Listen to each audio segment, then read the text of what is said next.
Ma prochaine étape me mène à Calais-Chouarn, dans les Côtes d'Armor, à la découverte de 2 nouveaux convertis.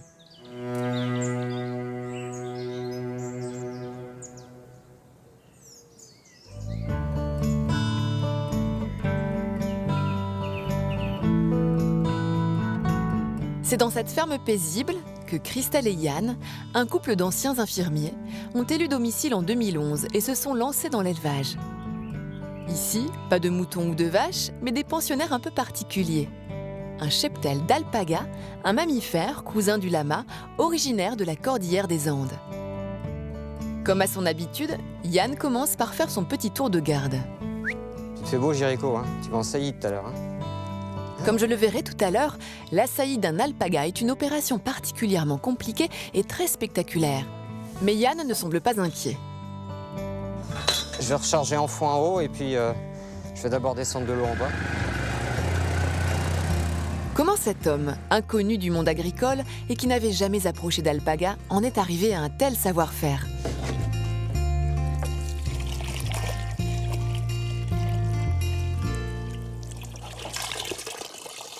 Alors, on apprend beaucoup sur le tas, on apprend beaucoup avec eux et au début on a fait des bêtises, ils savent te le dire, ils savent te le faire sentir. C'est souvent la pédagogie par l'erreur, quoi. Hein. Voilà. Avant la saillie, Yann va prendre soin des femelles. Il appelle le troupeau qui accourt aussitôt jusqu'à lui. Ouais, c'est bien les filles, allez. Rien qu'à la voix, les alpagas entrent dans l'enclos. Christelle a rejoint Yann. Le couple se pose un instant pour observer le troupeau et c'est naturellement qu'ils répondent aux cris des femelles inquiètes. Oui, Oui, Arriva, il n'y a pas de danger. ça m'inquiète. Tout va bien.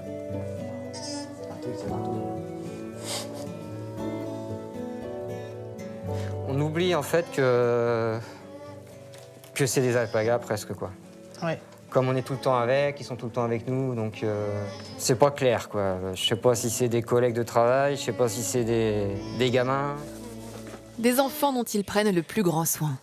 Alors quand ils sont petits, ils sont pas habitués encore à être manipulés. Donc ça gigote. Voilà. Oui, Fulène, c'est ton petit, ça. Heureusement, Yann a la main et la confiance de ses animaux. Calme-toi. Une confiance qu'il a acquise au fil du temps et des soins prodigués, ce qui lui permet aujourd'hui de pouvoir manipuler les petits sans que les mères ne se fâchent. Un savoir-faire dont Yann tient peut-être le secret de son ancien métier. J'étais infirmier psy à la base.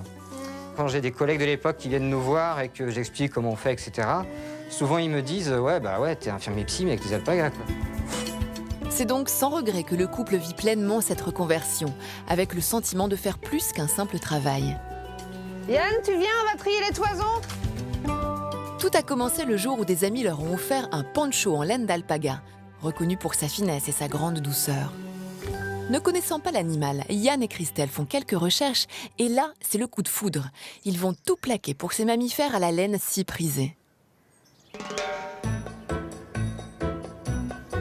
Mais le moment le plus délicat du métier approche, la saillie. Fort de son expérience d'infirmier, Yann s'adapte à toutes les situations, et ce, dès le moment où il doit attraper les mâles. Oui, j'ai appris à se coucher parce que comme il est grand, sinon il faut tout le temps que je lève la tête. Vas-y. Ouais, c'est bien. En route pour l'enclos des femelles. L'alpaga est un animal en apparence docile, mais à l'approche des femelles, Allez, les mâles ne tiennent plus en place. Voilà. Donc s'il arrive à la coucher, qu'elle se laisse coucher, c'est bon. Le principe a l'air simple, mais la pratique est une autre histoire. Bah alors, Christelle. Ah. Je vais le prendre, lâche. Alors c'est assez physique, hein. Physique et un peu dangereux. Yann prend le relais auprès de Jéricho, pendant que Christelle reste en retrait. Quand soudain Jéricho se retrouve enfin sur le dos de sa future partenaire. Donc là, il est en train de coucher la femelle. Après, il va se positionner tranquillement. Mais Jéricho ne semble pas réussir à tenir tout seul. Alors ça, c'est le problème des grands mâles, c'est que sur des petites femelles, ils n'arrivent pas à être stables. Donc, Un exercice de contorsion pour l'éleveur qui doit rester vigilant à chaque instant. souvent, à la fin de l'acte, je suis autant en sueur que lui. Il y a de quoi. Chez les alpagas, la saillie peut durer entre 45 minutes et 1 heure. Et aujourd'hui, Jéricho a l'air particulièrement en forme. Bonne demi-heure. C'est finalement au bout de 50 minutes que Jéricho se relève enfin. La gestation de l'alpaga est longue, 11 mois et demi. Yann et Christelle s'attachent à mener à bien ce travail de reproduction, car cela participe à la conservation de la qualité de leur cheptel.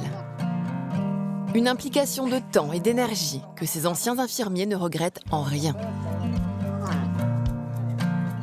Mon boulot d'infirmier, c'était bien, ça m'intéressait, etc. Mais si on me disait demain, tu retournes à l'hôpital, non, je le vivrais très mal.